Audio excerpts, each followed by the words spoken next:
The rain fell in relentless sheets as Clara Morrow stepped out of her car, the headlights casting long shadows over the rusted gates of Blackwood Asylum. The structure loomed ahead, its Gothic spires piercing the stormy sky, windows shattered like the hollow eyes of a forgotten god. She tightened her grip on her camera bag, her breath visible in the cold air. The letter had haunted her since she'd found it a week after her grandmother's funeral. Margaret Eleanor Morrow had vanished in 1953, leaving behind only rumors and the locket Clara now wore around her neck. The note's desperate words echoed in her mind. If you're reading this, Clary, they're still alive in there. The voices never stopped. The keys are in the locket. Trust no one, not even the ones who claim to help. Burn Blackwood to the ground. The main entrance stood ajar, the rotting oak door hanging precariously on its hinges. Clara flicked on her flashlight, the beam cutting through the darkness. The air smelled of mildew and burnt wood, and the floorboards groaned under her boots. Graffiti covered the walls. "Help us! They're watching," and "run." She paused at a crumbling staircase, her light catching a glint of metal. A rusted key lay half buried in debris, its teeth jagged and unfamiliar. She pocketed it, a chill crawling up her spine. In the old administrative office, faded patient files littered the floor. One file caught her eye. Patient number 217, Margaret Morrow. Admitted October 31st, 1947. Diagnosis, hysteria. Notes, uncooperative. Claims to hear voices. Subject insists the patients are not ill, but cursed. Clara's hands trembled. Her grandmother hadn't disappeared. She'd been committed. A photograph slipped from the file. A young Margaret standing beside a man in a lab coat, his face obscured by shadows. On the back, a single sentence. The Morrigan bloodline must not break. As Clara ventured deeper, the asylum seemed to breathe around her. Shadows darted at the edges of her vision. A child's laughter echoed down a corridor, then abruptly stopped. She followed the sound, her flashlight beam trembling, and found herself in a wing labeled electrotherapy ward. The walls were lined with rusted machinery, straps dangling from examination tables. A journal lay open on a desk, its pages filled with Dr. Voss's spidery handwriting. The voices grow louder. They speak through the patients, promising power. "I've made a pact, immortality in exchange for souls. The ritual of awakening is nearly complete." A sudden crash from the basement sent her heart racing. She followed the sound, descending a spiral staircase into the bowels of the building. The walls here were lined with rusted cages, their doors hanging open. In the corner, a figure hunched over a pile of bones, humming a lullaby. Clara gasped. The woman turned slowly, her face gaunt, eyes milky white. "Margaret," Clara whispered. The woman, patient number 217, smiled. "You shouldn't have come, Clara. He's been waiting for you." Before Clara could react, the lights flickered. A cold wind swept through the room, extinguishing her flashlight. Shapes moved in the darkness, humanoid but twisted, their limbs too long, heads cocked at unnatural angles. Margaret's voice echoed, now deeper, layered with others. "Join us. The ritual requires a bloodline." Clara ran, the creatures screeching behind her. She burst into the chapel, its stained glass windows depicting not saints, but grotesque figures with hollow eyes. An altar stood at the center, etched with symbols that glowed faintly red. A leather-bound book lay open, its pages filled with incantations. Dr. Voss's corpse sat in a pew, skeletal fingers clutching a dagger, his skull turned toward her, empty sockets seeming to focus. "The Morrigan bloodline must not break," he rasped, voice like gravel. Memories surged into Clara's mind, visions of Margaret, not a nurse, but a patient, forced to participate in Voss's rituals. She'd discovered his pact with a malevolent entity, a being that fed on suffering and sought to cross into the mortal realm. The fire had been a distraction. Voss had transferred his consciousness into the asylum itself, binding his soul to the building. Clara's bloodline, descended from Margaret, was the final key to freeing him. The walls began to bleed, faces pressed against the rotting wood, mouths open in silent screams. Clara grabbed the dagger from Voss's bony hand, and slashed her palm, letting her blood drip onto the altar. "I end this now," she hissed. The ground shook. Voss's corpse lunged at her, but Clara plunged the dagger into his chest. The symbols on the altar flared white, and a deafening roar shook the chapel. The asylum's walls peeled away, revealing a void filled with writhing shadows.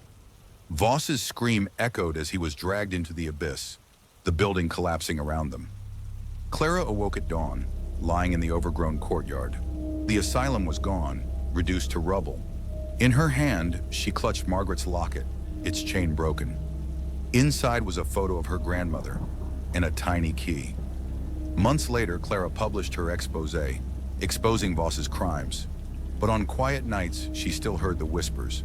The key burned in her pocket, and she knew the asylum's secrets weren't done with her. The key, she soon discovered, unlocked a safety deposit box in her grandmother's name. Inside was a second letter, dated 1953. "If you've used the first key, you've seen the altar. The second key lies in the catacombs beneath the chapel. Beware the watchers. They serve the ritual. Burn everything." Clara returned to the ruins, now cordoned off by police tape. The townsfolk whispered of a recent spate of disappearances. Homeless men and women found wandering the woods, their eyes milky white, muttering about the Morrigan. She ducked under the tape, her flashlight cutting through the dusk. The chapel's remains were now a crater, but a hidden passage yawned open, leading downward. The catacombs were a labyrinth of tunnels lined with bones. Symbols identical to those in the chapel glowed faintly on the walls. In a central chamber, she found a stone sarcophagus adorned with the serpent and dagger emblem. Inside lay a skeleton, clutching a silver key, the second piece. But as she reached for it, the ground shifted. The walls closed in, and the bones rose, forming skeletal figures that advanced with hollow laughter.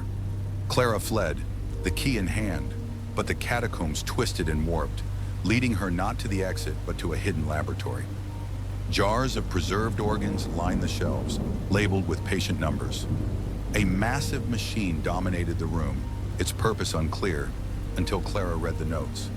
The soul extractor, Voss called it, a device to harvest suffering, fueling the ritual.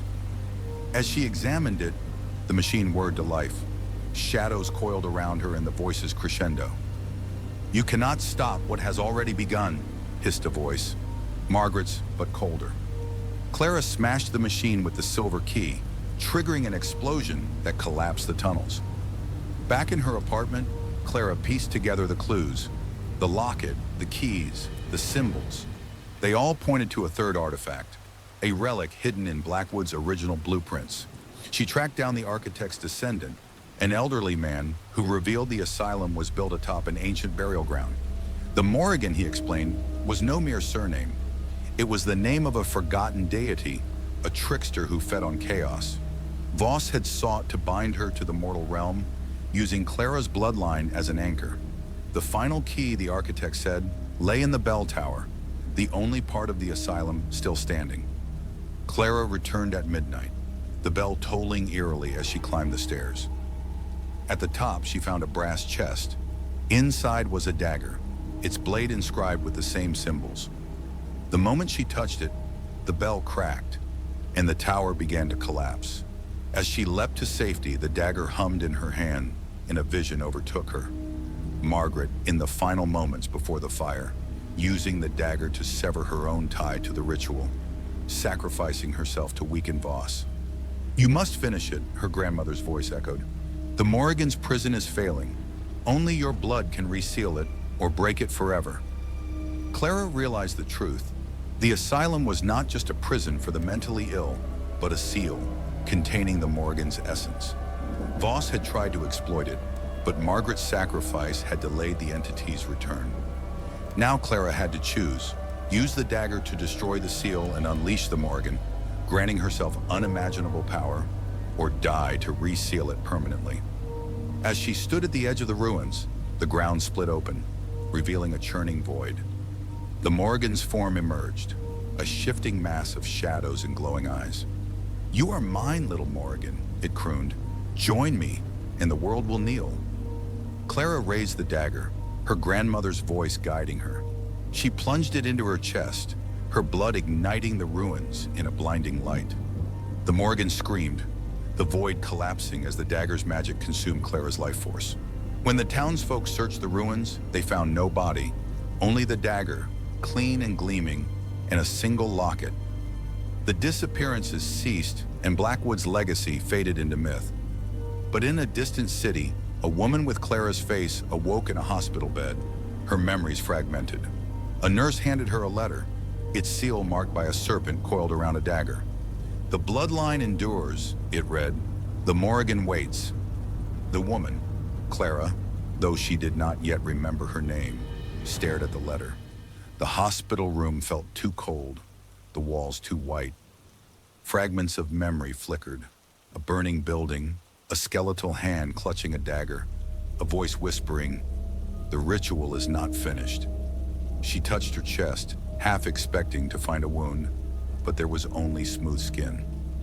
The nurse, a woman with a pinched smile and eyes that lingered too long, said, "You were found unconscious near the river. No ID.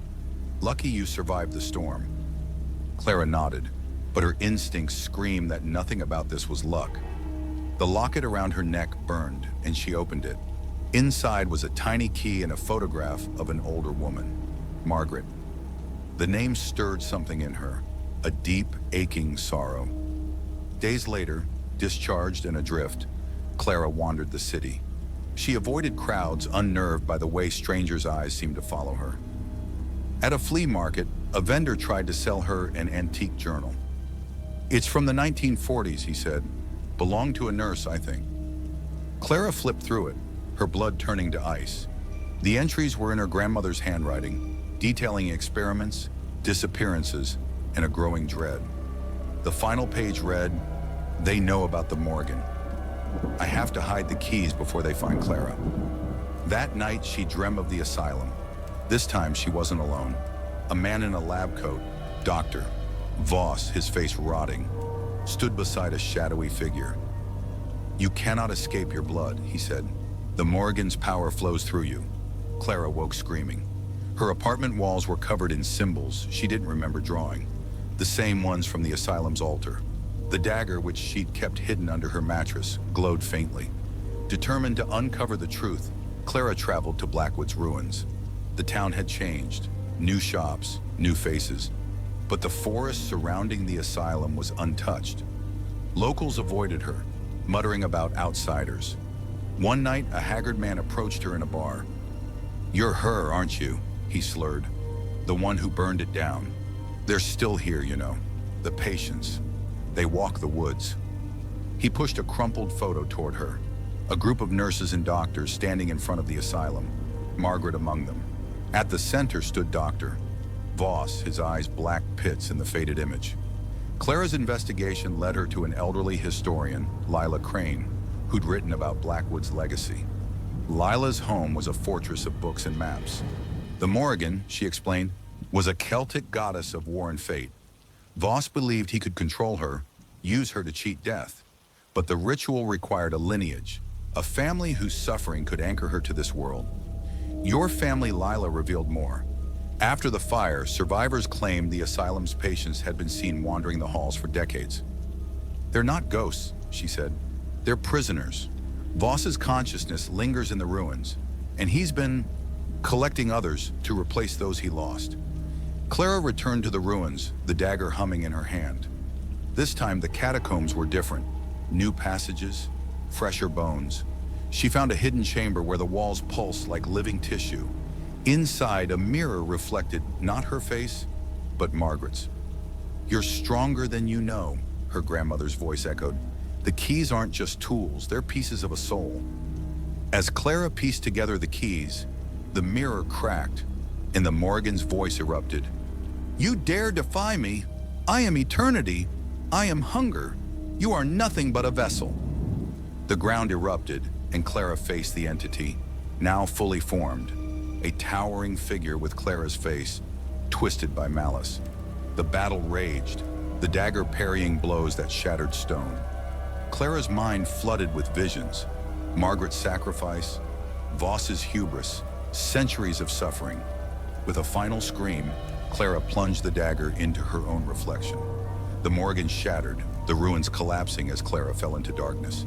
She woke again in a hospital, but this time, the staff wore lab coats and the air smelled of antiseptic. A man with a clipboard entered, a psychiatrist. "You've been through a trauma," he said, "but it's over now. You're safe." Clara's blood ran cold. The man's eyes were wrong, his smile too wide. On his desk, a nameplate read, "Dr. Elias Voss." The asylum's walls closed in around her. The hospital room blurred as Clara's heartbeat thundered in her ears. Dr. Voss leaned closer, his fingers brushing her wrist. "You're confused," he said, voice syrupy, "but we'll help you remember." She recoiled, but her limbs felt heavy, unresponsive. The walls seemed to pulse, the same symbols from the asylum etched into the paint. A nurse entered, her eyes milky white. "Time for your treatment," she said, holding a syringe. Clara's mind raced. This isn't real. None of this is real. She focused on the locket, its metal warm against her skin. Margaret's voice whispered, "The keys. Use the keys." Summoning strength, Clara swung the dagger, hidden beneath her pillow, at the nurse. The syringe shattered and the room dissolved. She stood in the asylum's chapel, the altar glowing before her. Dr. Voss's corpse loomed, skeletal fingers clawing at her. "You cannot escape," he rasped. "The Morrigan's power is mine to control." Clara plunged the dagger into the altar, and the symbols erupted in light. Voss screamed, his form disintegrating. The chapel collapsed, and she fell into darkness once more. When she awoke, she was in a forest, the ruins of Blackwood visible through the trees. A figure approached, Lila, the historian. "You're trapped in a loop," Lila said, her voice echoing. "Voss's ritual binds you to this place, to the Morrigan. To break it, you must sever the bloodline's tie." "How?" Clara demanded. "Find the first patient," Lila replied. "The one who started it all, patient zero." Guided by fragmented memories, Clara delved deeper into the asylum's history. She discovered a hidden wing, the Hollow Ward, where Voss had performed his darkest experiments. Patient zero, a woman named Eliza Crane, had been Lila's aunt. Her journal, recovered from the ruins, revealed the origins of the ritual. Eliza, a medium, had unknowingly summoned the Morrigan during a seance. Voss had exploited her, using her connection to the entity to build his immortality. Clara tracked Eliza's descendants, leading her to a reclusive family in the mountains. They revealed a shocking truth. Eliza's spirit had never left Blackwood. She'd become the Morrigan's first host, her soul fractured between realms. To free her, Clara needed a fourth key, a relic from Eliza's childhood, buried in the asylum cemetery. The cemetery was a maze of tilted headstones, many marked only with numbers. Clara's locket burned hotter as she dug at a grave marked EC-1902. Inside was a pendant, its chain rusted, and a note. "The Morrigan's heart lies in the well." The well, hidden in the forest, was dry and choked with vines.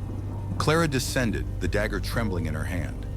At the bottom, she found a stone altar, its surface stained with old blood. Eliza's spirit materialized, her form flickering between woman and shadow. "You've come to end this," Eliza said, voice layered with the Morrigan's. "But the ritual cannot be undone without a price." Clara's blood dripped onto the altar, merging with Eliza's spectral form. The Morrigan surged forward, but Clara channeled Margaret's memories, the fire, the sacrifice, the unbreakable will.